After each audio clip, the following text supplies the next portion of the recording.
Good morning everyone. तो शुरू करते हैं आज का वेबिनार। तो आज का हमारा वेबिनार है एनफेज एनर्जी सिस्टम्स के ऊपर। इस वेबिनार में हम जो टॉपिक कवर करने वाले हैं, हम शुरुआत करेंगे एनफेज इंट्रोडक्शन से, और उसके बाद हम एनफेज IQ 8 सीरीज माइक्रो इन्वर्टर्स के बारे में बात करेंगे। फिर हम एनफेज IQ बैटरी 5P और IQ सिस्टम कंट्रोलर के बारे में बात करेंगे। फिर कैसे इस बैटरी को और सिस्टम्स को हम एक साथ सिंक करेंगे, तो वो हम आने वाले एनफेस प्रोडक्ट्स एंड एसेसरीज और सिस्टम डायग्राम्स में जानेंगे। फिर हम सिस्टम कंट्रोल और बैटरी की माउंटिंग के बारे में भी बात करेंगे, और हमारा जो इंस्टॉलेशन का वर्क फ्लो है वो कैसे होता है, मतलब बारी बारी से कैसे कैसे क्या क्या चीज़ें इंस्टॉल होती हैं, और जब एक बार इंस्टॉलेशन हो गया तो कमीशनिंग के लिए हमको किस किस चीज़ की ज़रूरत पड़ती है और वो हम कैसे करेंगे, वो भी हम यहाँ पे जानेंगे। फिर हम आने वाले वेबिनार शेड्यूल्स और हमारी एनफेज यूनिवर्सिटी, जो कि एक बहुत ज़रूरी है कमीशनिंग के लिए, जहाँ से आप लोग बैटरीज के बारे में और प्रोसेस के बारे में सर्टिफिकेशन हासिल कर सकते हैं, उसके बारे में भी बात करेंगे। और जाते जाते हम अपने ट्रेनिंग वीडियोस, ट्यूटोरियल्स और एनफेज कस्टमर सपोर्ट के बारे में बात करेंगे, जिससे आपको पता चलेगा कि हम आफ्टर मार्केट सेल्स में सपोर्ट को कैसे हम कनेक्ट कर सकते हैं। इस सेशन के दौरान आपके कुछ भी अगर क्वेश्चंस हो, कुछ भी क्वेरीज हो या कुछ भी डाउट्स हो, तो आप नोट डाउन कर लीजिए। सेशन के लास्ट में हमारा एक क्वेश्चन एंड आंसर सेशन भी रहेगा, जिसमें आप लोग अपनी क्वेरीज को पूछ सकते हैं। शुरुआत करते हैं एनफेस के इंट्रोडक्शन से। तो एनफेस की जो स्थापना हुई थी वो 2006 में हुई थी, और इस समय मैं एनफेस की बात करूं तो तकरीबन 2850 के आसपास एम्प्लॉयज एनफेस में काम कर रहे हैं। एनफेस का जो हेडक्वार्टर है वो फ्रीमोंट कैलिफोर्निया में है, और जो इंडिया ऑफिस है वो हमारा बैंगलोर में है। एनफेस जो डील करता है, जो एनफेस के कस्टमर्स रहते हैं, वो डिस्ट्रीब्यूटर्स होते हैं, इंस्टॉलर्स होते हैं और होम ओनर्स रहते हैं।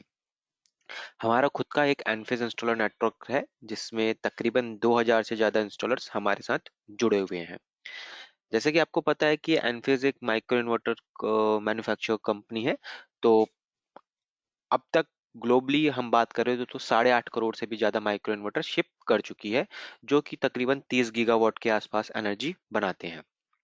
50 लाख से भी ज़्यादा सिस्टम पूरे 160 कंट्रीज में अवेलेबल है, रनिंग है इस टाइम पे। और एनफेज ने खुद का स्टोरेज सॉल्यूशन भी है, तो हम तकरीबन अब तक 2.24 गीगावाट आवर्स की बैटरीज को सप्लाई कर चुके हैं। एनफेस एक प्रॉफिटेबल कंपनी है और नैस्डैक रजिस्टर्ड कंपनी है। आप कभी भी कंपनी की इन्वेस्टर वेबसाइट्स पे जाके कंपनीज के रेवेन्यूज और फाइनेंस को चेक कर सकते हैं। तो जो 2024 का जो रेवेन्यू था एनफेस का, वो तकरीबन 1.3 बिलियन डॉलर्स के आसपास का था। जैसे मैंने बताया आपको कि एनफेस माइक्रो इन्वर्टर मैन्युफैक्चरिंग में है, और इसका खुद की R&D and testing facilities available है, जिसमें से हमारी एक लैब और टेस्टिंग फैसिलिटीज एक वर्ल्ड क्लास स्ट्रक्चर के साथ बैंगलोर ऑफिस में है, जहाँ पे हमारा पूरा एक lab plus testing facilities available है ग्लोबल लेवल पे।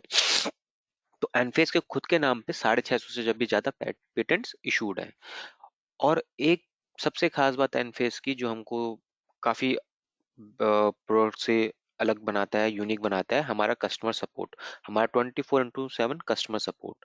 तो आपको कभी भी कुछ भी टेक्निकल क्वेरी हो, डाउट्स हो या ट्रबल शूटिंग वगैरह करवानी हो, तो आप कभी भी 24 घंटे 7 दिन कभी भी आप कस्टमर सपोर्ट को कॉल कर सकते हैं, और आपको वहां से जरूर जवाब मिलेगा। आगे बढ़ते हैं। आप जैसे ये स्क्रीन पे देख रहे हैं, ये एक एनफेस का कंप्लीट इकोसिस्टम है। तो जिसमें से हम देखें तो आपने अब तक, अगर आप एनफेस के प्रोडक्ट को यूज करते होंगे, तो आपने देखा होगा अभी तक कि एनफेस माइक्रो इन्वर्टर्स जो हमारे छत पे पैनल्स के नीचे लगे हुए हैं, जो वहाँ पैनल्स के डीसी को एसी में कन्वर्ट करते हैं। और उसके साथ हमारा एनफेस मोबाइल ऐप, जिसे आप लोग एनलाइटन के नाम से भी जानते हैं, तो आप अपने फोन में डाउनलोड करके दुनिया के किसी भी कोने में से आप अपने सिस्टम को मॉनिटर कर सकते हैं। इसके साथ साथ जो माइक्रो इन्वर्टर्स रहते हैं, वो गेटवे की मदद से डेटा को एनफेस क्लाउड में अपलोड करते हैं, और एनफेस क्लाउड से जो डेटा है उसकी मदद से आप एनफेस ऐप में मॉनिटर कर सकते हैं। हमने पिछले साल अपना सिस्टम कंट्रोलर और बैटरी भी इंडिया में लॉन्च किया था। और इस साल हमने अभी रिसेंटली लास्ट मंथ हमने 3 फेज बैटरीज भी इंडिया में लॉन्च कर दी हैं, जो कि अब मार्केट में डिस्ट्रीब्यूटर के पास अवेलेबल है। तो अगर आप लोगों ने पहले ही एनफेस का सिस्टम लगा रखा है अपने घर में, तो आप उस सिस्टम को अपग्रेड कर सकते हैं विथ बैटरीज। और अगर आप एक पूरा नया सेटअप लगाना चाहते हैं, तो हमारे डिस्ट्रीब्यूटर के पास अब 3 फेज बैटरीज भी अवेलेबल है। आप चाहे सिंगल फेज अगर आप डील करते हैं, चाहे आप 3 फेज डील करते हैं, तो हमारे पास दोनों सॉल्यूशन अब अवेलेबल है। इसके अलावा हमारा IQ EV चार्जर भी है, जो कि एक बाई डायरेक्शनल ईवी चार्जर है। बाई डायरेक्शनल ईवी चार्जर का मतलब आप घर से कार को भी चार्ज कर सकते हैं और कार से आप घर को भी पावर अप कर सकते हैं, अगर आपका व्हीकल मैन्युफैक्चरर जो है वो अगर उस चीज को अलाउ करता है तो। इस प्रोडक्ट को भी हम बहुत जल्द इंडिया में लाने वाले हैं, तो जिसके ऊपर ऑलरेडी बात चल रही है। माइक्रो इन्वर्टर्स की बात करें तो इस समय इंडिया में हमारे पास दो माइक्रो इन्वर्टर्स अवेलेबल है। तो जो पहला मॉडल है वो एनफेज IQ8HC, और जो दूसरा मॉडल है एनफेज IQ8P। ये दोनों ही माइक्रो इन्वर्टर्स हमारे IQ8 सीरीज फैमिली के माइक्रो इन्वर्टर्स हैं। अगर हम इनके टेक्निकल पैरामीटर्स की बात करें, तो IQ8HC का जो इनपुट वोल्टेज रेंज है, DC वोल्टेज रेंज, वो 18 से 60 वोल्ट तक का है, और IQ8P का 16 से 65 वोल्ट तक का है। एमपीपीटी वोल्टेज रेंज 8HC की 29.5 से 45 वोल्ट के बीच की है, और IQ8P की 36 से 55 वोल्ट की है। IQ8HC पे जो हम रिकमेंडेड डीसी पावर रिकमेंड करते हैं पैनल्स अप टू, तो 560 वॉट पीक यानी कि 560 वॉट पीक तक के पैनल्स, और IQ8P के साथ 670 वॉट पीक तक के पैनल्स को हम रिकमेंड करते हैं। इसके अलावा अगर हम देखें तो ऐसा कुछ नहीं है कि ये ही एक एनफोर्स डीसी एसी रेशियो है जिसपे हम करते हैं। आप इससे ज्यादा वॉट पीक के पैनल्स भी इसके साथ कनेक्ट कर सकते हैं, बट जो इसका आउटपुट रहेगा वो आउटपुट आपका 8HC का 384 VA का आउटपुट रहता है, और IQ8P का 480 VA आउटपुट रहता है। तो इसलिए हमने जो मैक्सिमम आउटपुट जो सेट कर रखा है, वो इसके आउटपुट को देखते ही सेट कर रखा है कि आप डीसी कितना इस पे कनेक्ट कर सकते हैं। अगर आप और ज्यादा हायर वॉट पिक का पैनल लगाते हैं, तो जो डीसी वो ज्यादा से ज्यादा देगा, वो एक तरह से आपका क्लिप होने की संभावना रहती है वहां पे। इसलिए ये एक आइडियल साइज है उसके साथ। जो जिसका डीसी शॉर्ट सर्किट करंट है वो 2020 एम्पेयर दोनों माइक्रो इन्वर्टर्स के लिए, और कॉन्टिन्यूस इनपुट करंट जो 1414 एम्प्स का है। तो आउटपुट पावर 8HC की 384 है, और 8P की 480 VA की आउटपुट पावर है। नॉमिनल वोल्टेज 230 वोल्ट, और voltage range 230 plus minus 20%, so 184 to 276 volt पे ये काम कर सकता है। और जो आउटपुट करंट है 230 वोल्ट पे 8HC का 1.67 और 8P का 2.07 है इसका आउटपुट करंट है। 8HC का जो वेट है वो 1.1 kg है, हल्का इन्वर्टर है, और वहीं IQ8P का भी 1.6 kg का वेट है। 8HC जैसे आप देख सकते हैं ये डीसी कनेक्टर इस पे इंटीग्रेटेड आते हैं, तो आप सीधा अपने मॉड्यूल का कनेक्शन यहाँ पे कर सकते हैं। बट 8P के साथ आपको एक डीसी अडेप्टर मिलेगा, जिसको आप यहाँ पे प्लग करके अपने डीसी पैनल्स के डीसी कनेक्टर वहाँ पे लगा सकते हैं। इसके अलावा हमारे दोनों ही मॉडल आपके BIS अप्रूव्ड है, और जो भी रिक्वायर्ड ग्रिड कंप्लायंस है, आईसी सर्टिफिकेशन है, ये हर टेस्ट से होके गुजरते हैं। और आईसी चाहे वो IC 61727 हो, चाहे वो 61683 हो, या फिर सेफ्टी में 62109 हो, तो ये हर आईसी पैरामीटर्स को फॉलो करते हुए चलते हैं। और ये BIS अप्रूव्ड है, इसलिए आप इनको इंडिया में किसी भी सब्सिडी प्रोग्राम के अंदर यूज कर सकते हैं। और जो PM मुफ्त बिजली योजना है उसके अंडर भी आप इसको यूज कर सकते हैं। और हम हमारा प्रोडक्ट आपको पोर्टल पे एनफेस के नाम से आपको वहां पे विजिबल रहेगा। आगे बढ़ते हैं हम अपने लेटेस्ट एनफेस IQ बैटरी 5P। अब हम इसको अगर बैटरी सिर्फ बैटरी बोलेंगे तो हम इसको डिफरेंशिएट नहीं कर पाएंगे। ये सिर्फ एक बैटरी नहीं है, ये क्या है, ये smart integrated by directional inverter plus LFP battery है। मतलब ये एक आपकी AC कपल बैटरीज है, जिससे आपको डीसी आउटपुट नहीं, एसी आउटपुट मिलता है। 230 वोल्ट का एसी आउटपुट मिलता है। यानी कि आपको कोई भी एक्स्ट्रा इन्वर्टर लगाने की या एक्स्ट्रा सेटअप करने की या कुछ भी ज्यादा मैस क्रिएट करने की जरूरत नहीं है साइड पे। ये बहुत ही सेफ है। सेफ क्यों है? क्योंकि ये लिथियम आयरन फॉस्फेट केमिस्ट्री से बनी हुई है इसके अंदर।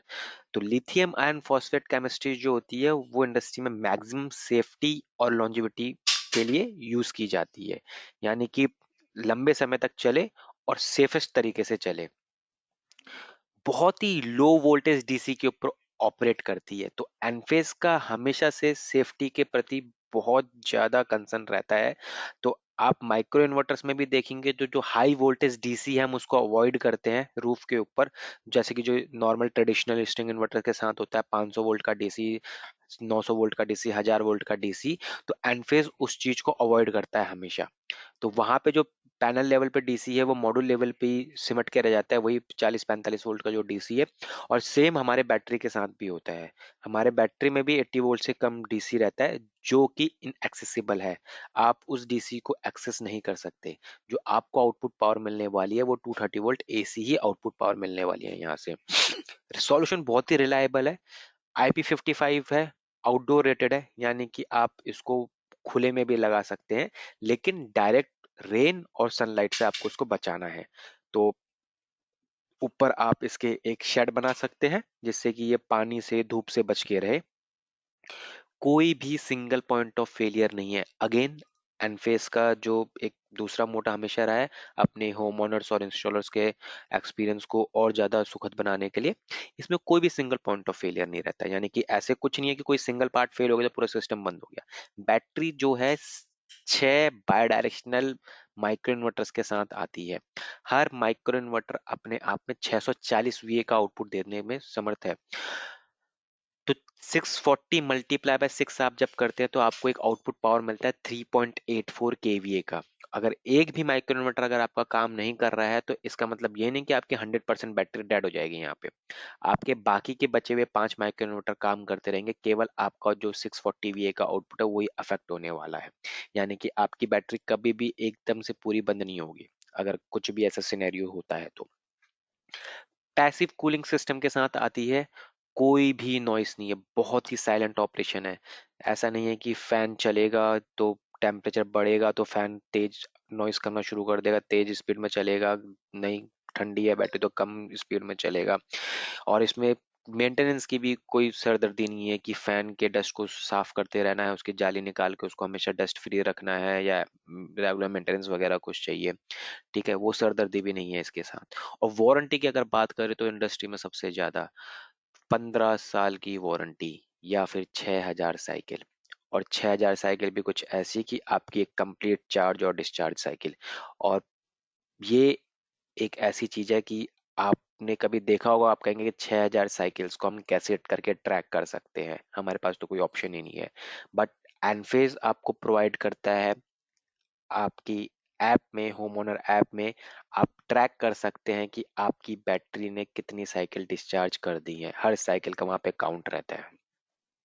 तो आप हमेशा क्रॉस चेक कर सकते हैं अपनी पावर आउटेजेस के थ्रू और चार्जिंग डिस्चार्जिंग के थ्रू कि कितनी साइकिल मेरी बैटरी में हो चुकी हैं। उसके बाद करते हैं इंस्टॉलेशन की। तो बहुत ही सिंपल इंस्टॉलेशन है एनफेस का। आप देखेंगे कि पूरा का पूरा सिस्टम एसी कपल्ड सिस्टम है, कहीं पे भी डीसी जरा से भी एक्सेसिबल नहीं है, सेफेस्ट सिस्टम है। बहुत क्लीन इंस्टॉलेशन है, एस्थेटिक वाइज बहुत ही प्रीमियम लुक देता है आपको। आप वहां पे देखेंगे कि विद इन 4 to 5 आवर्स आप अपने सिस्टम्स को इंस्टॉल करके कमीशन करके साइट से बाहर निकल सकते हैं। यानी कि इतना फास्ट इंस्टॉलेशन है। सारा का सारा वॉल माउंटेड है। आप बैटरी को वॉल माउंट कर सकते हैं, कंट्रोलर को वॉल माउंट कर सकते हैं बहुत ही आसानी से। आप बहुत कम से कम जगह पे ज्यादा से ज्यादा इंस्टॉलेशन कर सकते हैं। आपको कोई भी फ्लोर घेरने की जरूरत नहीं है, कोई एरिया मैप करने की जरूरत नहीं है, वहां पे कोई भी रैक्स रेल्स वगैरह बनाने की जरूरत नहीं है। ठीक है। कल को अगर आपको एक्सपेंशन करना है अपने सिस्टम्स का तो कोई लिमिटेशन नहीं है। आप आराम से अपने उस पे, अगर आज एक बैटरी लगी है तो बहुत ही इजीली बस कुछ दो चार वायर जोड़ के आप अपना सिस्टम एक्सपेंड कर सकते हैं पैरेलली। आपकी रिक्वायरमेंट आज एक बैटरी की थी, कल को आपको बैकअप टाइम बढ़ाना है, आपको दो और बैटरी लगानी, तो बहुत आसानी से उसी के बगल पे वॉल पे दो और बैटरी माउंट करके सिंपल सा उसका लाइन न्यूट्रल कनेक्ट किया, कम्युनिकेशन वायर कनेक्ट की और खत्म, आपका एक्सपेंशन हो गया वहां पे। अगर आपके घर में या आपके कस्टमर्स के घर में IQ7 सीरीज लगी हुई है या IQ8 सीरीज इन्वर्टर्स लगे हुए हैं, तो और वो अपना सिस्टम को एक्सपेंड करना चाहते हैं, तो बहुत ही इजीली एग्जिस्टिंग सिस्टम को वो एक्सपेंड कर सकते हैं। तो जो बैटरीज हैं वो IQ7 और IQ8 दोनों सीरीज के साथ कॉम्पेटेबल हैं। बैटरी के टेक्निकल स्पेसिफिकेशन की बात की जाए तो हमारे पास इस टाइम पे दोनों मॉडल अवेलेबल है, दोनों मॉडल अवेलेबल है, सिंगल फेज और थ्री फेज दोनों में। अगर मैं आउटपुट रेटिंग की बात करूं सिंगल फेज की, तो मेरे पास 3.84 kVA का उस फेज में आउटपुट अवेलेबल है। और यही आउटपुट को अगर मैं सेम बैटरी को सिंग थ्री फेज में अगर सिंक करते हैं तो पर फेज मेरे पास 1.28 kVA का आउटपुट अवेलेबल रहता है। पीक आउटपुट पावर, अब जैसे कि बैटरीज के केसेस में अक्सर जो ये दिक्कत सुनने को मिली है कि, और ये देखने को भी मिलती है, और ये बहुत ही एक बुरा एक्सपीरियंस रहता है इंस्टॉलर के लिए कि जब वो ऐसी सिचुएशन को फेस करता है कि कभी उसने अगर कुछ एसी वगैरह ऑन किया या फिर कोई मोटर वगैरह ऑन की, तो उस केस में क्या होता है, बैटरी ट्रिप हो जाती है, क्योंकि वो जो मोटर्स के चालू होने से जो जर्क लोड था, जो इनरश करंट वहां पे आया, वो बैटरी या बैटरी का जो इन्वर्टर होता है वो सपोर्ट नहीं कर पाया और वो ट्रिप हो गया। तो ये चीज एनफेस के साथ नहीं है। एनफेस के साथ क्या होता है आपका, Enphase can support up to twice its capacity, अपनी कैपेसिटी से दुगना इनरस को झेल सकती है 3 सेकंड के लिए, और अपनी कैपेसिटी से 1.5 गुना 10 सेकंड के लिए झेल सकती है। तो यानी कि अगर आपका कोई भी हैवी लोड चल रहा है, आपने अगर एसी चला रखा है, इन्वर्टर एसी चला रखा है, या फिर आपने कोई भी 1 HP की वाटर पंप चला रखा है, या कोई भी मोटर लोड आपका है घर में, जैसे कि आपका जूसर मिक्सचर हो गया, किचन में आपका 750 वॉट की जो मिक्सी आती है या 1 किलोवाट की जो मिक्सी आती है, आप उसको रन करते हैं, तो उस केस में क्या होता है, जब भी वो मोटर लोड ऑन होता है तो वो एक इनरस करंट खींचता है ग्रिड से, जो इनरस करंट उसकी कैपेसिटी से 2 से 3 गुना ज्यादा रहता है। तो ऐसे लोड्स को जब आप ऑपरेट करते हैं तो आपकी बैटरी बहुत आसानी से ऐसे लोड्स को सपोर्ट करती है और बिना किसी ट्रिपिंग के आपके लोड को चलाती रहती है। जो इसकी वोल्टेज रेंज है वो 230 वोल्ट इसकी नॉमिनल वोल्टेज है, और 184 से 264 वोल्टेज रेंज के बीच में ये बैटरी ऑपरेट होती है। अभी हमने पावर के टर्म्स में जाना, करंट के टर्म्स में जाने तो सिंगल फेज बैटरी जो है 16.7 एम्पेयर तक का आउटपुट आपको देती है, और थ्री फेज बैटरी 5.56 एम्पेयर का पर फेज में आउटपुट आपको देती है। पावर फैक्टर 0.8 लीडिंग से 0.8 लैगिंग तक इसमें रहता है, और ऑफ ग्रिड के केस में power factor unity power factor रहता है। एम्बिएंट टेम्परेचर रेंज है, ऑपरेटिंग रेंज है चार्जिंग के टाइम पे -20 से 50 डिग्री सेंटीग्रेड तक, और डिस्चार्जिंग के लिए -20 से 55 डिग्री सेंटीग्रेड। तो 5 kWh यानी कि 5 यूनिट इसके अंदर स्टोर्ड रहती है।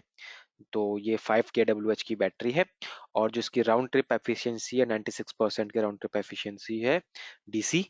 और नॉमिनल डीसी वोल्टेज जो मैंने बोला कि बहुत ही लो वोल्टेज डीसी एप्लीकेशन है इसका, वो है 76.8 वोल्ट।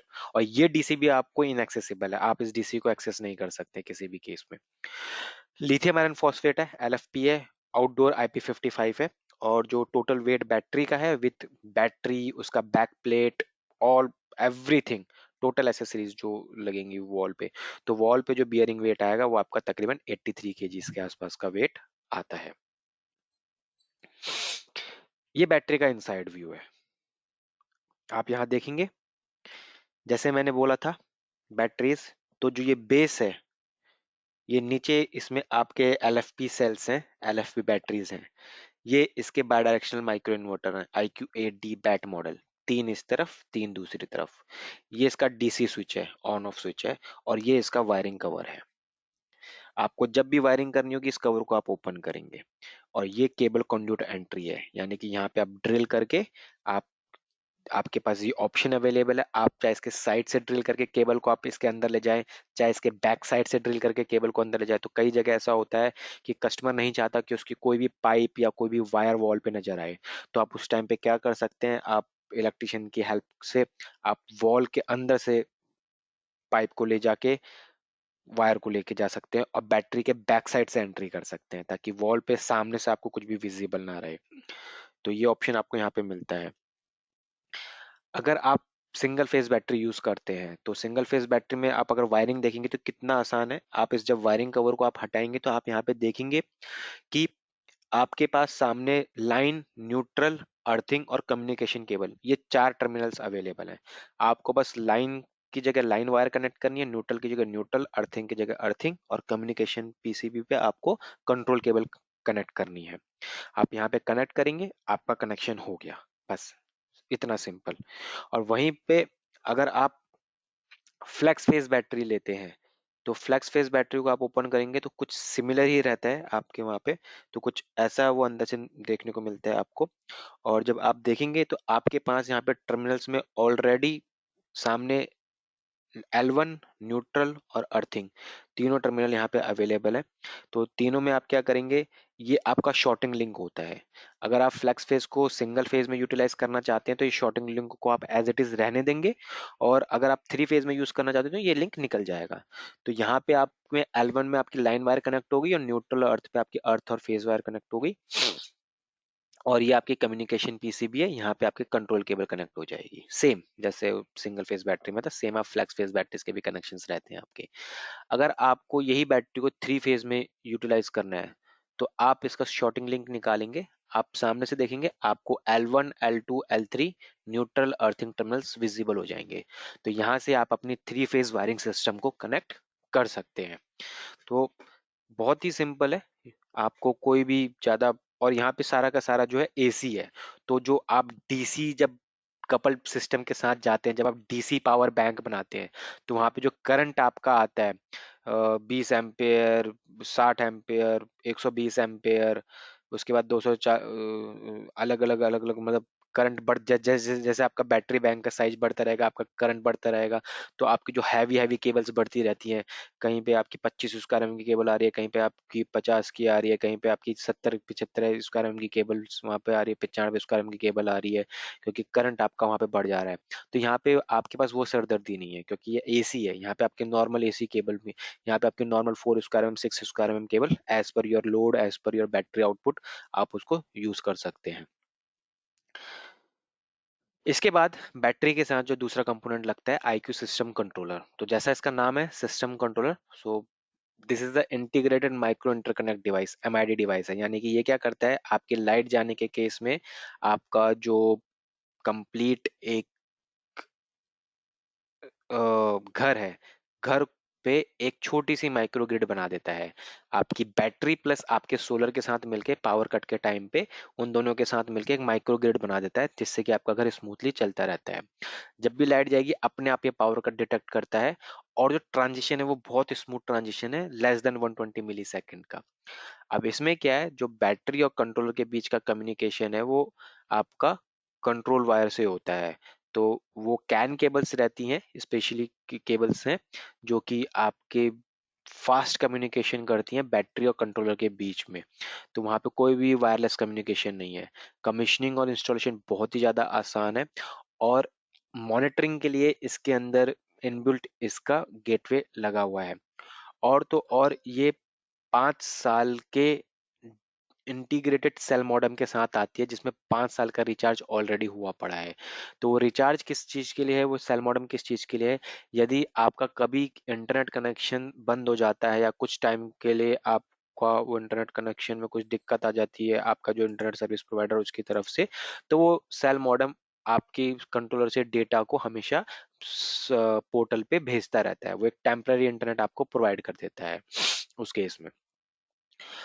ये कंट्रोलर दोनों सिंगल फेज और थ्री फेज दोनों को सपोर्ट करता है, और IQ 7 और IQ 8 सीरीज दोनों को ये सपोर्ट करता है। इसके अंदर gateway, relay, cities pre installed आती है, प्री वायर्ड आती है। तो आप लोगों को इसमें कभी भी ऑन साइट इन चीजों की वायरिंग नहीं करनी पड़ेगी। केवल आपको आपकी grid wire, grid connection, backup, non backup, solar और बैटरी के कनेक्शंस करने हैं डेडिकेटेड टर्मिनल्स के साथ, और आपकी वायरिंग वहां पे हो गई। और इसमें आप जो केबल की एंट्री है आप ड्रिल करके होल सॉ कटर की मदद से आप साइड से, लेफ्ट या राइट से या बॉटम से या बैक साइड से आप अपनी केबल की एंट्री कर सकते हैं। तो जब भी आप इंस्टॉलेशन के लिए जाएं तो इसके साथ क्विक इंस्टॉलेशन गाइड आती है, बैटरी और कंट्रोलर दोनों के साथ। आप सबसे पहले उसको जरूर पढ़ें।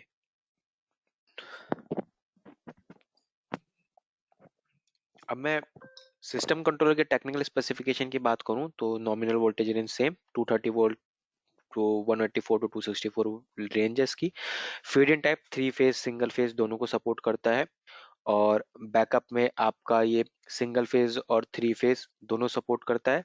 अगर डिपेंड करता है कि आपने बैटरी कौन सी लगाई है, आपने सिंगल फेज बैटरी लगाई है या फिर 3 फेज आपने बैटरी लगाई है। उसके बाद जो इसकी नॉमिनल फ्रीक्वेंसी है वो 50 हर्ट्ज की है और जो रेंज है 47.5 से 52.5 हर्ट्ज तक की है। कॉन्टिन्यूस करंट रेटिंग पर फेज है इसकी 80 एम्पेयर की ग्रिड साइड पे। और क्या कहते हैं, cell modem, IQ relay, gateway, CTs सब इसमें प्री वायर्ड आती हैं सारी की सारी।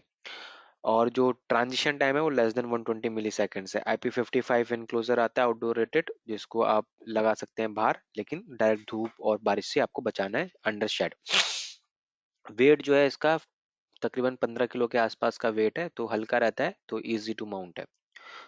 ये इसका इनसाइड व्यू है। आप इनसाइड व्यू में देखेंगे, ये इसका इंटीग्रेटेड गेटवे है, इनबिल्ट गेटवे। इन दोनों बॉक्सेस के अंदर यहाँ पे सिटीज, आपकी प्रोडक्शन और कंजम्पशन सिटीज दोनों लगी हुई हैं। रिले इसके अंदर ऑलरेडी आपकी आती है।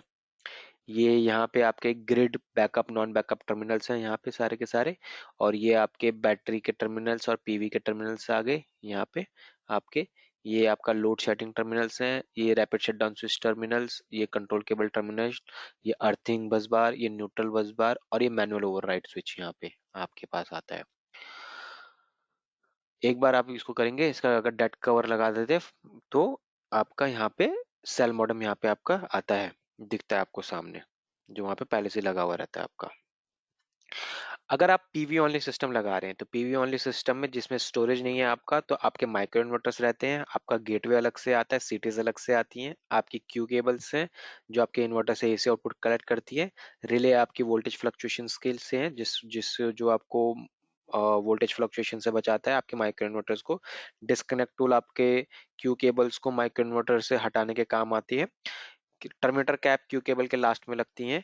और सीलिंग कैप जो AC connectors, vacant AC connectors हैं वहाँ पे लगते हैं, ताकि वहाँ पे कुछ भी, क्या कहते हैं, अगर इन्वर्टर नहीं लगा है तो उस ओपन कनेक्शंस को मॉइस्चर से, वेदर से बचाए रखे। लाइन कम्युनिकेशन फिल्टर ये एनफिस का प्रोडक्ट नहीं है, ये थर्ड पार्टी प्रोडक्ट है इंडिया में, जिसको EMIS बनाता है। तो ये क्या होता है, नॉइस से बचाता है। नॉइस क्या होती है बेसिकली, तो जो ये इन्वर्टर्स हैं ये गेटवे से जो कम्युनिकेशन कर रहे हैं, कोई वायरलेस कम्युनिकेशन नहीं है, ना ही कोई आपका RS485 केबल या कोई कम्युनिकेशन केबल ले हो रही है। तो जो ये इन्वर्टर गेटवे से जो कम्युनिकेट कर रहे हैं वो कम्युनिकेट कर रहे हैं सेम AC वायर से, सेम लाइन न्यूट्रल वायर से, जिससे पावर सप्लाई हो रही है। तो PLC होता है यहाँ पे, पावर लाइन कम्युनिकेशन। तो उस केस में क्या होता है, तो ये हाई फ्रीक्वेंसी पे ये सिग्नल ट्रांसमिट करते हैं और रिसीव करता है। और उसी केसेस में ये अपना कम्युनिकेशन बनाए रखते हैं, डेटा ट्रांसफर करते रहते हैं। अब मान लीजिए कि आपके घर में या ऐसा कोई डिवाइस है, जो भी अलग डिवाइस जो PLC पे काम कर रहा है, या कई बार फैक्ट्रीज वगैरह में या कमर्शियल कॉम्प्लेक्स में कई बार ऐसा होता है कि कुछ मोटर्स लगी हुई हैं, जर्क लोड्स लगे हुए हैं, या बहुत सारा डिस्टरबेंस आ रहा है, नॉइसेज आ रही है, जिसकी वजह से कम्युनिकेशन डिस्टर्ब होता है। तो उस नॉइस को ब्लॉक करने के लिए आपका लाइन कम्युनिकेशन फिल्टर वहां पे लगता है।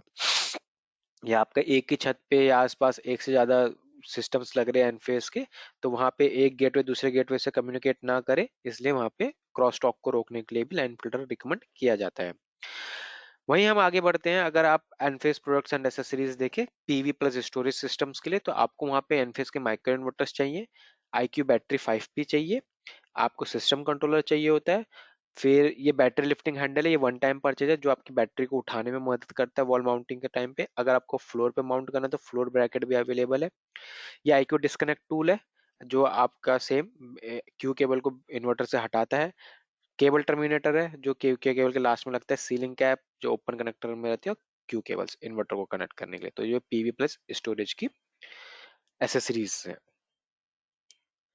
सिस्टम डायग्राम में हम देखेंगे, आप देखेंगे कनेक्शंस को, आपका यहाँ पे सिस्टम कंट्रोलर है मिड में, जो ग्रिड से जो आपका इनपुट आएगा, चाहे थ्री फेज का आएगा चाहे सिंगल फेज का आएगा, वो सीधा आपके कंट्रोलर के अंदर जाएगा। वही माइक्रो इन्वर्टर से जो थ्री फेज हो या सिंगल फेज इनपुट है वो भी कंट्रोलर के अंदर जाएगा। सेम बैटरी से चाहे सिंगल फेज है चाहे थ्री फेज इनपुट है वो भी कंट्रोल के अंदर आएगा। इसी कंट्रोल के अंदर से आपका बैकअप आउटपुट भी, नॉन बैकअप आउटपुट भी जाएगा, चाहे वो सिंगल फेज है चाहे थ्री फेज है। तो यहाँ पे आपके दोनों के लिए आपका जो है डेडिकेटेड न्यूट्रल लाइन सेपरेटली जाएगी, बैकअप के लिए और नॉन बैकअप के लिए। और ये यहीं से एक सिस्टम शटडाउन स्विच भी कनेक्ट हो जाता है, जो कि एक इमरजेंसी शटडाउन स्विच होता है, जो कि किसी भी इमरजेंसी के केस में आप इसको ऑपरेट करेंगे तो ये बाईपास कर देगा सारा का सारा सिस्टम, टोटल सिस्टम को बंद कर देगा। नेक्स्ट है सिस्टम कॉन्फ़िगरेशन। तो दो कॉन्फ़िगरेशन में आप बैटरीज को इंस्टॉल कर सकते हैं, या तो होल होम बैकअप या पार्शियल होम बैकअप। तो होल होम बैकअप जैसा है कि पूरे घर को आप बैकअप करना चाहते हैं, तो आपका जो होल होम बैकअप है वो पर फेज आपको 63 एम्पेयर तक सपोर्ट करता है। तो आप यानी कि पर फेज 63 एम्पेयर तक कनेक्शन आप वहाँ पे कर सकते हैं। 63 एम्पेयर यानी कि पर फेज आपको तकरीबन 14.5 किलोवाट, जो कि घर के लिए इनफ है। तो यहाँ पे आप सिंगल फेज और थ्री फेज दोनों ग्रिड इनपुट लगा सकते हैं। आपका होल होम बैकअप करना है, अब आपका three single phase grid input है तो आप सिंगल फेज होम रहेगा आपकी वायरिंग, वो भी कनेक्ट कर सकते हैं। या आपका थ्री फेज ग्रिड इनपुट है तो आपका थ्री फेज अगर होम है तो वो भी आप यहाँ से बैकअप कर सकते हैं। तो आप पीवी बैटरीज जो है सारा का सारा आपके ग्रिड के हिसाब से उसको आप कॉन्फ़िगर कर सकते हैं सिंगल और थ्री फेज में। तो ये आपका होल होम, यहाँ से कोई भी नॉन बैकअप आउटपुट आपका नहीं निकलेगा। पार्शियल होम बैकअप में आपका क्या रहता है, पार्शियल होम बैकअप में यानी कि आपके पास घर में कुछ हैवी लोड्स है जिनको आपको बैकअप नहीं करना, आपको केवल बैकअप आपकी lights, fans, TV, fridge, AC या किचन अप्लायंसेस बैकअप करने हैं, बाकी के हैवी लोड्स आपको बैकअप नहीं करने हैं। तो इस केस में आप अपने लिए एक पार्शियल होम बैकअप ऑप्शन अपनाते हैं। तो कंट्रोलर के अंदर से आपके दो आउटपुट पावर निकलती है, तो एक होती है बैकअप लाइन, एक होती है नॉन बैकअप लाइन। तो दोनों ही केसेस में आपको डेडिकेटेड लाइन और न्यूट्रल मिल जाते हैं। तो बैकअप के वायर को आप अपने बैकअप लोड्स के साथ कनेक्ट कर सकते हैं और नॉन बैकअप्स को आपके जो बाकी के नॉन बैकअप लोड्स हैं उनके साथ कनेक्ट कर सकते हैं। तो सेम वही यहाँ पे भी आपका 63 एम्पेयर पर फेज सपोर्ट करता है। अब बात करते हैं डिजाइन कंसिडरेशंस की। तो डिजाइन कंसिडरेशंस का मतलब क्या होता है, अब मान लीजिए जैसे कि आपका जो लोड है, लोड एनालिसिस है, आप कभी भी किसी कस्टमर के यहाँ पे विजिट कर रहे हैं तो आपको क्या क्या चीजें ध्यान में रखनी है। कई बार हमारे पास ऐसी क्वेरीज आती हैं कि एक कस्टमर है जिसने 30 किलोवाट का सोलर लगाया है और उसको बैकअप चाहिए। तो हमारा अगला क्वेश्चन होता है कि उसको बैकअप कितना चाहिए और कितने घंटे के लिए चाहिए उसको बैकअप। तो वहां पे कुछ क्लियर नहीं होता है, तो सिंपल सा वो कहते हैं उसको 30 किलोवाट का ही बैकअप चाहिए और 8 घंटे के लिए बैकअप चाहिए या 5 घंटे के लिए बैकअप चाहिए, या वो 30 किलोवाट उसको 2 घंटे के लिए चलाना है। तो अगर आप ऐसे करके कैलकुलेट करेंगे, एक तो 30 किलोवाट का बैकअप आपको 2 घंटे के लिए चलाना है, तो यानी कि आपको कितना चाहिए, 1 घंटे के लिए आपको 30 किलोवाट 30 यूनिट और 2 घंटे के लिए 60 यूनिट का स्टोरेज चाहिए। तो 60 यूनिट का स्टोरेज चाहिए। 60 यूनिट का स्टोरेज का मतलब है एक बैटरी आपको 5 यूनिट का स्टोरेज देती है। तो 60 डिवाइडेड बाई 5 आप वहां पे करेंगे, तो देखिए आपका बैटरी बैंक का साइज कितना ज्यादा बढ़ गया है वहां पे। सेम अगर कस्टमर बोल दे कि मेरे को 30 किलोवाट का 8 घंटे का बैकअप चाहिए, तो 8 3 जा 240, तो वहां पे आपको 240 यूनिट्स का बैकअप चाहिए, और 240 डिवाइडेड बाई 5 तो कितना बड़ा बैटरी बैंक हो जाएगा आपका। और जितना बड़ा बैटरी बैंक होगा उतनी ज्यादा कॉस्टिंग आपकी इंक्रीज करती रहेगी वहां पे, और स्पेस भी वहां पे चाहिए, इतना स्पेस नहीं होगा। तो कभी भी आप लोग सर्वे करें, साइट सर्वे करें, तो इस चीज का खास ध्यान रखिए। सबसे पहले तो कस्टमर को ये अवेयर कराइए कि स्टोरेज क्या चीज है और स्टोरेज कैसे काम करता है। दूसरा, उसको ये जागरूक कीजिए कि सर आपको कौन कौन से लोड्स बैकअप करने हैं। आप जितनी ज्यादा अपनी रिक्वायरमेंट्स बढ़ाएंगे उतना ही ज्यादा आपका स्टोरेज बढ़ता रहेगा और उतनी ही ज्यादा स्टोरेज स्पेस आपको रिक्वायर्ड रहेगी। तो जैसे आपको अगर कोई कस्टमर मिलता है, उसका अगर 10 किलोवाट का सोलर लगा हुआ है, तो आप उसके घर में देखिए क्या उसको पूरा घर बैकअप करना है।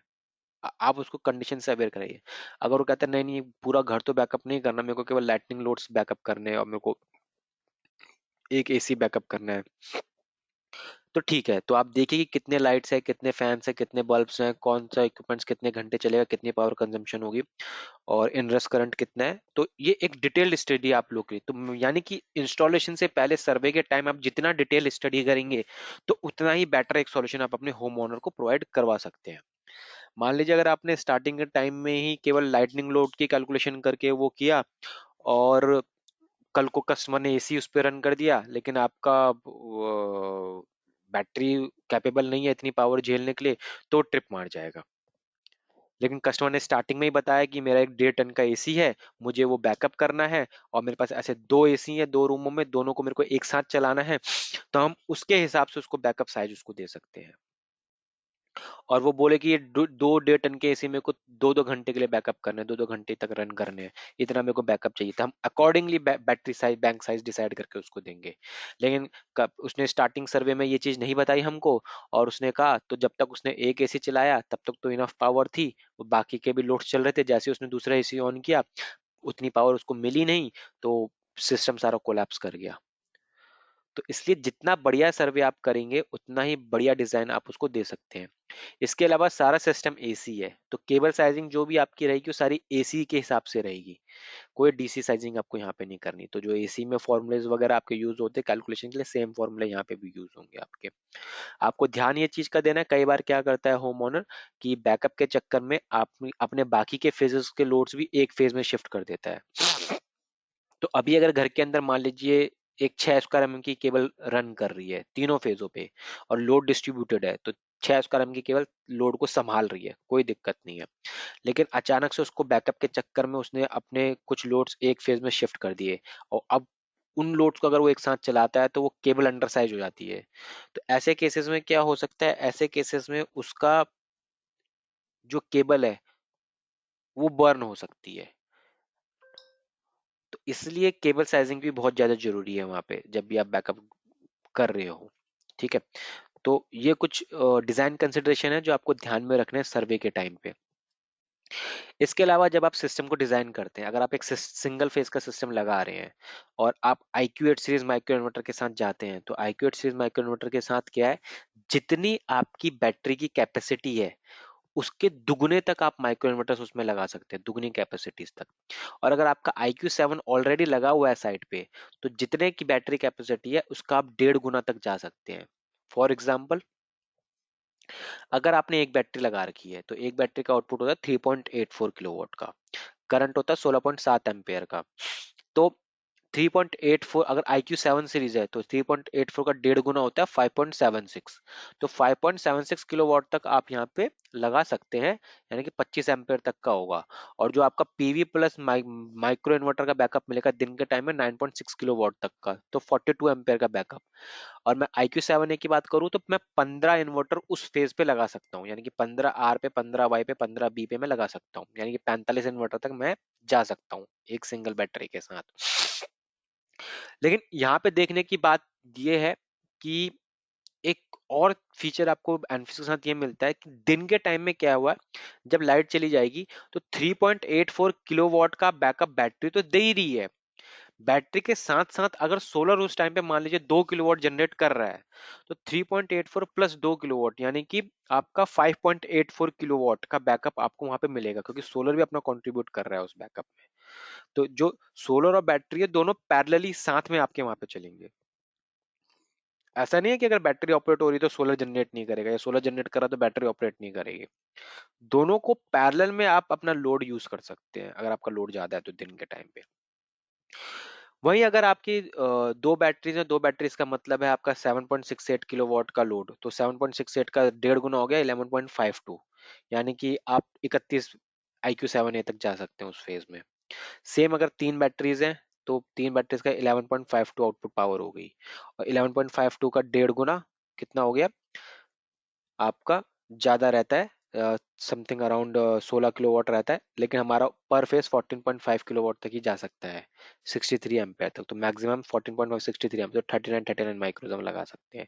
सेम IQ8 सीरीज के केस में दुगना हम जा सकते हैं, तो 3.84 का दुगना होता है 7.68, तो हम 19 IQ8 HC या फिर 15 IQ8 P लगा सकते हैं। और वहीं पर अगर 7.68 है तो 14.5 हम मैक्सिमम जा सकते हैं, तो हमने वहां पे लिमिट कर दी। तो 30 30 37 आई एट से 30 30 आई एट भी लगा सकते हैं। वहीं पे अगर हमारे पास क्या कहते हैं आपका 3 फेज की बैटरीज अगर आप लगा सकते हैं तो सेम कैलकुलेशंस आपकी चलेंगी। तो अगर एक सिंगल बैटरी है तो पर फेज आपका 1.28 1.28 1.28 मिलेगा। तो और आपका जो पीवी से आउटपुट होगा तो 1.28 का 1.5 गुना होगा, 1.92 1.92 1.92। तो आप पर फेज वहां पे 5 5 IQ7A लगा सकते हैं। और यानी कि 15 इन्वर्टर आपके पास वहां पे हो गए एसी साइड पे। और अगर आपके पास 2 बैटरीज है वहाँ पे तो सेम कैलकुलेशंस यहाँ पे चलेंगी। वहीं पे IQ8 सीरीज है तो IQ8 सीरीज में आपका सेम दुगना आप जा सकते हैं, 2.56 2.56 2.56 सिंगल बैटरी। 2 बैटरी तो 5.12 5.12 5.12। 3 बैटरी तो 7.68 7.68 7.68 तीनों फेजों में। तो उसके हिसाब से आपकी कैलकुलेशन सी हो गई। आप इससे ऊपर भी जा सकते हैं, लेकिन जब भी आपका कभी भी कुछ भी डिजाइन आए तो आप एनफिस टेक्निकल टीम से हमेशा टच पे रहे, ताकि आपको एक शुरुआत में ही आपके सिस्टम को डिजाइन करने में हम लोग आपकी मदद कर सके और हैंड होल्ड हो सके सारी चीजें। अब बात करते हैं सिस्टम कंट्रोलर माउंटिंग की। तो सिस्टम कंट्रोलर माउंटिंग में आपका क्या होता है, आपका कंट्रोलर है। आप देखेंगे चारों साइड तीनों साइड से मेरे को कम से कम 150 mm का गैप मिल रहा है, सामने से 900 mm का गैप मिला है ढक्कन खोलने के लिए, और जमीन से 1000 mm उठा हुआ है। इसका ये लॉक खोलेंगे साइड से, ढक्कन निकालेंगे, ढक्कन को 90 डिग्री पे करके ऊपर को खींच उठा के बाहर को निकालेंगे तो ढक्कन अलग हो जाएगा आपका। और कंट्रोलर को आप लेवल की मदद से, स्प्लिट लेवल की वजह से देखेंगे सीधा है, उसके ऊपर नीचे मार्किंग कर लेंगे। मार्किंग करने के बाद दीवार पर ड्रिल करेंगे और आराम से इस आप स्क्रूज की वजह से, फास्टनर्स की मदद से कंट्रोलर को वहां पे वॉल पे हैंग कर सकते हैं। तो जो हमारी क्विक इंस्टॉलेशन गाइड है उसमें सब कुछ मेंशन्ड है। आप किस आप जब भी प्रोडक्ट परचेस करते हैं तो उसके बॉक्स के अंदर QIGs आती हैं, आप उनको जरूर पढ़िए। उसके बाद वायरिंग के लिए आपका 3 स्क्रूज रहते हैं कंट्रोल पे, आप तीनों को ओपन कीजिए, USB रिमूव कीजिए, ढक्कन आपका डेड फ्रंट बाहर आएगा, आपके पास सारी वायरिंग असेंबलीज आ जाएगी, आप फिर ड्रिलिंग वगैरह करके वायरिंग वगैरह कर सकते हैं। बैटरी माउंटिंग के लिए बैटरी के सारी तरफ से मिनिमम 150 mm के आपके गैप छोड़ना है, सामने से 900 mm का गैप छोड़ना है। ठीक है, और बैटरी माउंट करने के लिए ध्यान देना जो आप वॉल हो वो 5 डिग्री से ज्यादा बेंड ना हो। ठीक है, और उबड़ खाबड़ दीवार ना हो। कई बार क्या होता है हमारे पास डिजाइनर टाइल्स आती हैं, डिजाइनर वो आते हैं काफी अनइवन वॉल होते हैं, हम वहीं पे माउंट कर देते हैं। नहीं, हमको एक प्लेन वॉल चाहिए होती है, क्योंकि बैटरी का एक वजन है, बैटरी को अनइवन सर्विस में नहीं माउंट कर सकते हैं, तो माउंटिंग के लिए ध्यान रखिएगा। तो जो बैटरी टू बैटरी और बैटरी साइड में जो ये गैप है मिनिमम 150 mm का गैप चाहिए। लेकिन वी रिकमेंड कि आप कम से कम 300 mm के गैप पे जाइए, क्योंकि उससे क्या होता है आप कल को मेंटेनेंस पर्पज से टूल्स वगैरह आप वहाँ पे लगाएंगे, वायरिंग वगैरह करने के लिए कल भी कुछ कुछ भी करते हैं तो आपको इतना गैप वहाँ पे चाहिए चाहिए अपना टूल्स चलाने के लिए। तो इसलिए इतना गैप आप लेके चलिए। बैटरी की अनबॉक्सिंग, आप प्लास्टिक रिमूव कीजिए बैटरी का, कार्डबोर्ड सीधा ऊपर को उठाइए, ये टेप वगैरह निकालने की जरूरत नहीं है, सीधा कार्ड एक बार उस पे जो आपके ये लगे हुए आते हैं स्ट्रिप्स लगे हुए आते हैं आप इनको निकालेंगे स्टेप्स को, और सीधा बॉक्स को पकड़ के ऊपर को उठा दीजिए। बॉक्स को ऊपर को उठाएंगे आपके पास पूरी बैटरी दिख जाएगी। आप साइड से भी उसका कार्डबोर्ड रिमूव कीजिए, ऊपर से प्लेट्स वगैरह हटाइए, फिर बैटरी का कवर उठा के साइड रखिए। सब कुछ वो करके आपका बैटरी पे आप हैंडल फंसाएंगे, हैंडल फंसा के बैटरी को निकाल लेंगे, साइड कर लेंगे।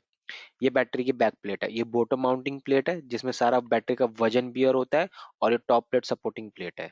तो इसमें आपके स्क्रूज के होल्स दे रखे हैं, तो आपको चारों कोनों में स्क्रूज लगाने और 3 ये मिडल में स्क्रूज लगाने, तो जिससे कि ये बैटरी का वेट सस्टेन कर सके सारा का सारा। और वहीं ऊपर की प्लेट भी आपको स्क्रूज के थ्रू माउंट करते हुए चलनी है।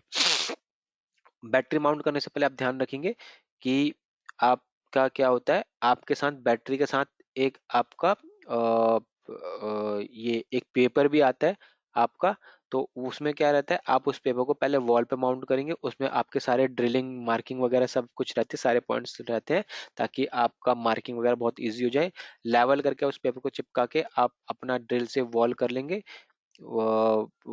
होल करने के बाद आप बैक पेपर को निकाल के बैक बॉटम और टॉप प्लेट को माउंट कर लेंगे प्रॉपर स्क्रूज की वजह से। उनको माउंट करने के बाद आप देखेंगे दोनों के दोनों प्लेटें अलाइंड हो, ये और यहाँ पे आपका स्क्रू लग जाएगा उस दोनों प्लेटों को आपका साथ में स्टेबल जोड़ने के लिए, जो कि आपके पैकेज में इंक्लूडेड रहेगा। फिर आप बैटरी को आप बैटरी हैंडल की वजह से मदद से खड़ा करेंगे और उसका वायरिंग कवर खोलेंगे। आप अपने यूज के अकॉर्डिंग, आपको चाहे साइड से एंट्री करनी है चाहे बैक साइड से एंट्री करनी है केबल की, उसके अकॉर्डिंग आप ड्रिलिंग मशीन से होल्सो कटर से ड्रिल करेंगे आपके कंडक्ट के साइज का वहां पे, और आप अपनी बैटरी को अंदर लेके जा सकते हैं। वायर्स को अंदर ले जाने के लिए आपका होल्स हो गया। फिर आप बैटरी को उठा के पीछे जो बॉटम प्लेट है उसमें हुक्स फंसा देंगे, और एक बार जब बैटरी वहां पे स्टेबल हो जाए आप अपने हैंडल्स को निकाल लीजिए, बैटरी हैंडल्स को। आपकी बैटरी माउंट हो गई। माउंट होने के बाद आपकी जो बैटरी है, बैटरी के साथ स्क्रूज आते हैं, वो स्क्रूज की मदद से आप इसको पीछे होल्ड करेंगे और यहाँ पे टाइट कर देंगे बैक प्लेट पे, और ऊपर बैटरीज को जो आपके एंकर्स आते हैं, बैटरी एंकर्स आते हैं, उसकी मदद से ऊपर की प्लेट से उसको फंसा देंगे टॉप सरफेस से। ये एक इंस्टॉलेशन वर्क फ्लो है। आपने पहले कंट्रोलर माउंट किया, फिर बैक प्लेट माउंट की। बैक प्लेट माउंट आपने देखिए 300 mm का आपने गैप छोड़ा, ये अगर वॉल माउंट कर रहे हैं तो। अगर फ्लोर माउंटिंग कर रहे हैं तो फ्लोर माउंटिंग ब्रैकेट लगा के ये आपने लगाया वहाँ पे। और उसके बाद आपने बैटरी को टाका। बैटरी को टाकने के बाद आपने वायरिंग के लिए उसका कवर हटाया। आपने सबसे पहले ये बैटरी की इनपुट केबल आ गई, ये आपकी कंट्रोल केबल आ गई, उसके बाद ये सोलर की केबल आ गई आपकी। सोलर की ग्रिड की केबल आपने कनेक्ट करी, यहाँ से आप बैकअप केबल ले गए।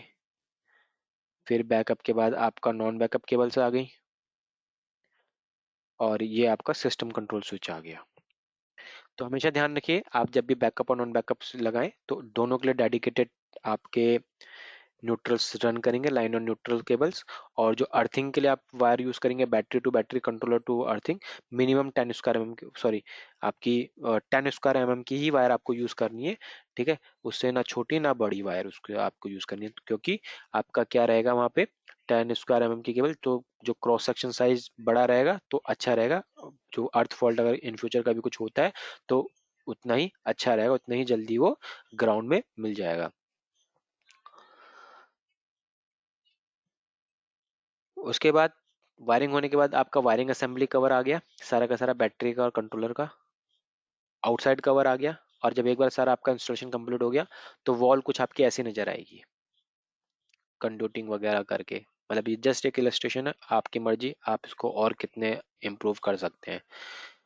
ये कुछ हमारे रियल साइट फोटोज हैं जो लगी हुई हैं सारी की सारी। तो अलग अलग जगह पे आप देख सकते हैं, अलग अलग तरीके से इंस्टॉलेशन इंस्टॉल्स कर रखी हैं बैटरीज। कहीं पे आपकी केबल ट्रेज हैं, कहीं पे आपके कंड्यूट्स हैं। इसके बाद आते हैं एनफेज एप्स एंड सॉफ्टवेयर्स के ऊपर।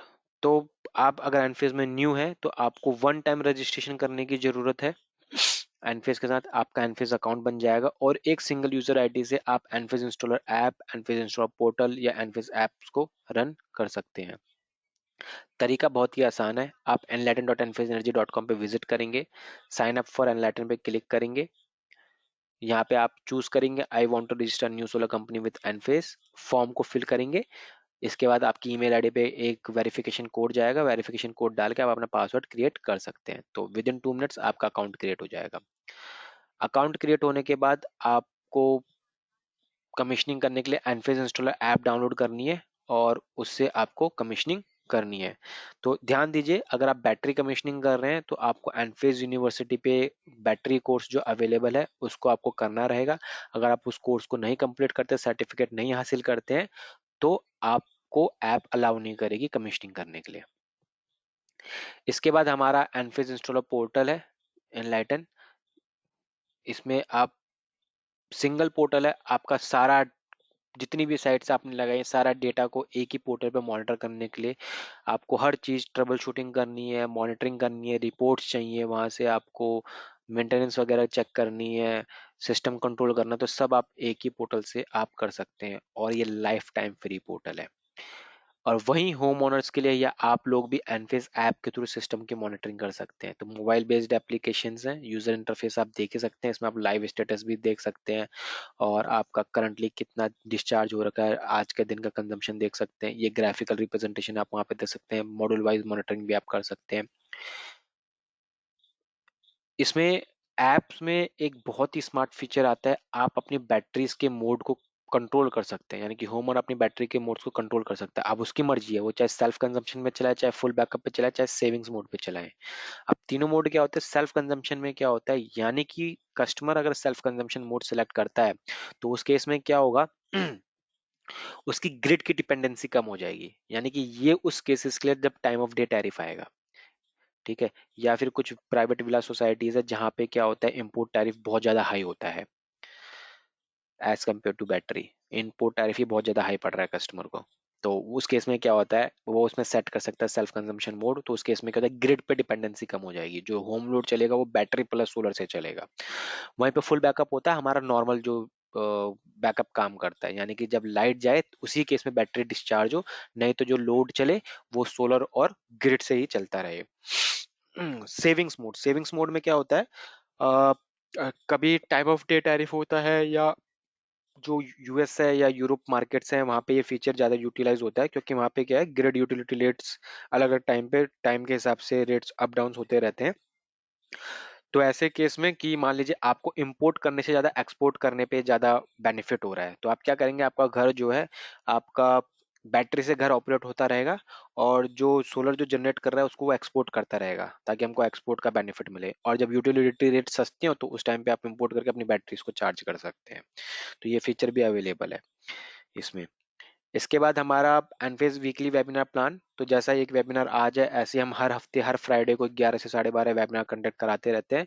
तो जैसे आज हिंदी में है तो नेक्स्ट हमारा इंग्लिश में होगा। इसके अलावा हम रीजनल लैंग्वेज में वेबिनार कंडक्ट कराते रहते हैं। तो आपको कभी भी अगर ज्वाइन करना हो तो आप, एक तो हमारे व्हाट्सएप ग्रुप में अपडेट्स आती रहती हैं, इसके अलावा हमारे वेबसाइट पे भी सारे लिंक्स अवेलेबल हैं। आप ट्रेनिंग सेक्शन में भी जाके इस चीज अपने खुद को रजिस्टर कर सकते हैं।